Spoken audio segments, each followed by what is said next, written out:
All right, so we're going to take a few looks at some select problems from the 5.1 to 5.4 review in order to help prep for the upcoming test. All right, so question 1, we're looking at finding the slope or rate of change between these 2 points. I know the graph is a little hard to read here, so I've given the coordinates as well. Since we're dealing with this graphically, we can just count. And remember, slope in this case is going to be our rise over our run. So for question 1, we're looking for the vertical change over the horizontal change. So for this, from moving from the leftmost point to the right point we have here, we're going to be traveling down 1, 2, 3, 4, 5, 6. So that in this case, the rise is actually a fall of down 6. Then we're moving over 1, 2. So we're moving 2 to the right. So our slope is -6 over 2, which reduces down to -3. So for question 1, our slope is just -3. As we look at question 3, same idea. We're going to move from this left point to this right point. We're once again looking for the rise over the run. So we're going to look at our vertical change. So we're going to go up, in this case, to line up with that point, we'd have to go up 1, 2, 3, 4. So we have a +4 because we rose.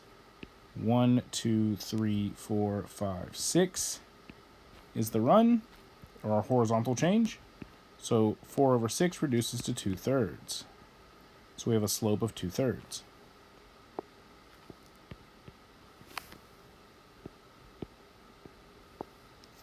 All right, the next one we're going to look at is question 7.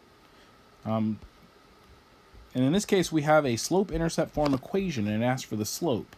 Well, the slope in this case is your value that is attached to your x variable. So in this case, the slope is -3/7. Oops, I put that on the wrong line. That was in line 7.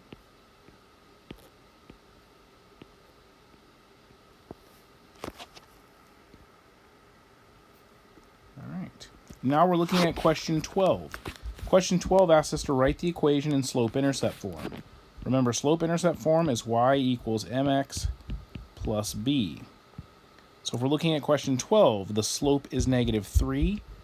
Well, this is m, and our y-intercept is 1, so this would be b. So we're plugging these in where they belong.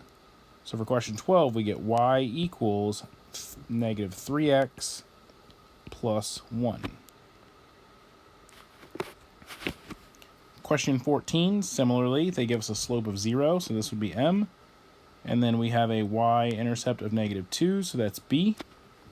So we would put this into slope-intercept form, but I'm actually going to write it here first. Y equals 0x minus 2. Because we have the 0x here, we don't need to include the x, because anything times 0 is 0. So our equation becomes y equals -2, which is the equation for a horizontal line.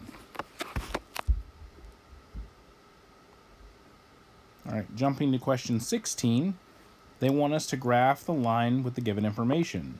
Our y-intercept is -4, our slope is 2. So as we look at this, we're going to start by putting our y-intercept at -4 on the y-axis.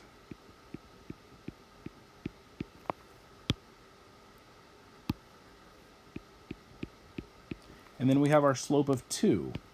2 is the same thing as 2 over 1, so we're going up 2, right 1 from this point. Up 2, right 1. And we can do this until we have enough points to draw an accurate line.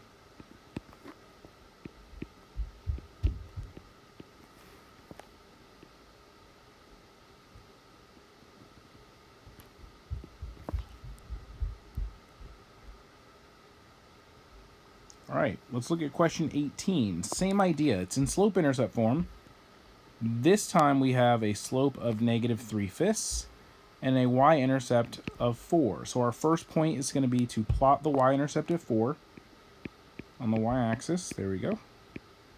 And we're going to apply our slope. Remember, -3/5 is like -3 over 5, so we're going to be traveling down 3, right 5 from our y-intercept. So down 3, right 5.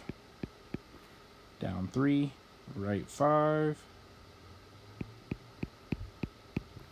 If we want to go the other direction or get the other half of our line, we can go back to our y-intercept and go up 3, left 5, and then connect our points to have a nice accurate line.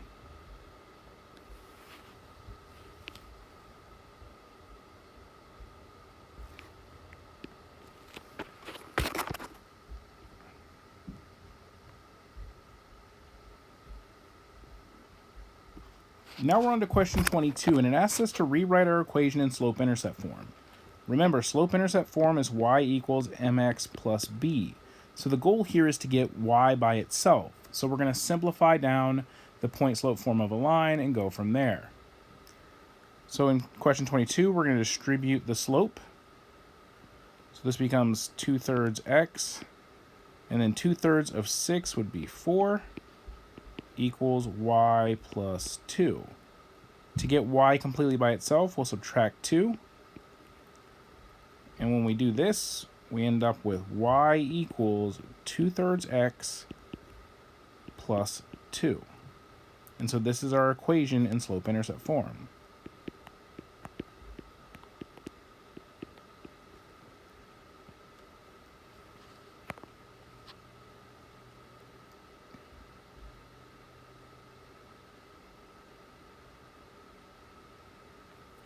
Question 25, it says, for each of the following graphs, write an equation of a line. In this case, they've given us a graph to write. We've got our y-intercept on the actual graph, which if we zoom in, we can see is at 1. So our b value is 1. And then we'll just have to find our slope. From going from the left point to the right point, we'll have a vertical change of 1, 2, 3. And then a horizontal change of 1, 2, 3, 4, 5. So if we want to write this in slope-intercept form, our equation becomes y equals 3/5 x plus 1.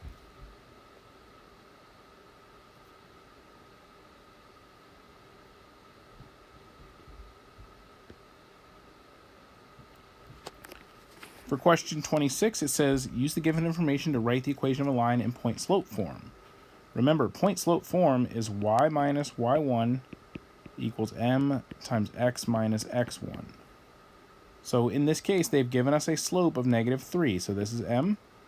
And then we've got the point 2, -4. So this is x1, and -4 is y1. So right now we can just plug all of this into, so we're plugging in the x1, y1, and m into this form. So we've got y minus our y1 value, so that's minus a -4, equals -3, x minus 2. We don't want minus a negative, so we can change this to addition. So our answer becomes y plus 4 equals -3, x minus 2.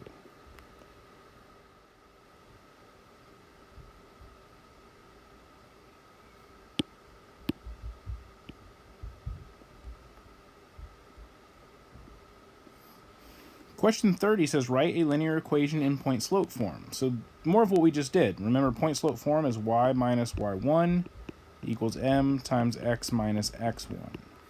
So in this case, they've given us our slope, or m, and we've got x1, y1 as our point. So this means we've got y minus 4 equals -3, x plus 6.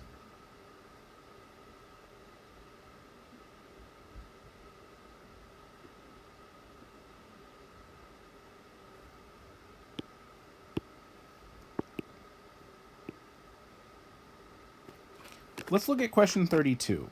Question 32 we could write in slope-intercept form pretty easy. We have our intercept, we could find our slope. But I want to try doing this one a little differently. I want to write this in point-slope form. So let's say I'm going to use this point here. This is the point 1, -2. So I've got a point of 1, -2. And this is going to be my x1, y1 value. And then I can tell from looking at it that the slope in this case is -1 or -1/1. So I'm going to put this into point-slope form. So point-slope form looks like this. Y plus 2 equals -1, x minus 1.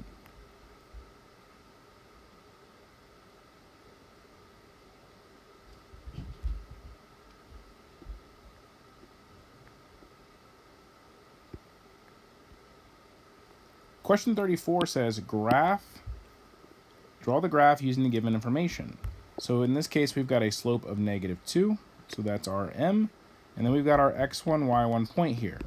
So instead of starting from our y-intercept, we're going to start by plotting our x1, y1 point first.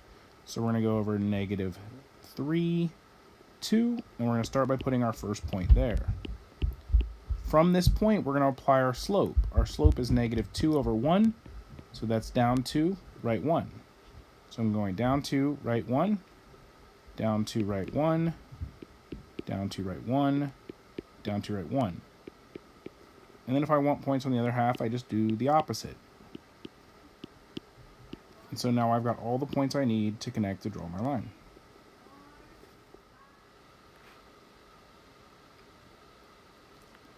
All right, now to look at question 36. 36 is just the equation y equals 4.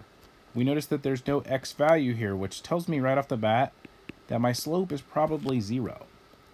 When you have y equals a number like this, this represents the graph or the equation for a horizontal line. So we'll put our y-intercept at 4 like it would be in this case normally, and then to illustrate a 0 slope, it would just be a constant horizontal line across.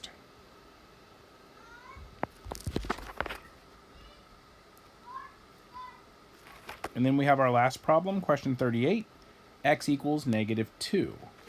This -2, x equals -2, is the equation for a vertical line. And this vertical line is going to occur at -2 for x. So we go to -2, and we draw a vertical line at -2.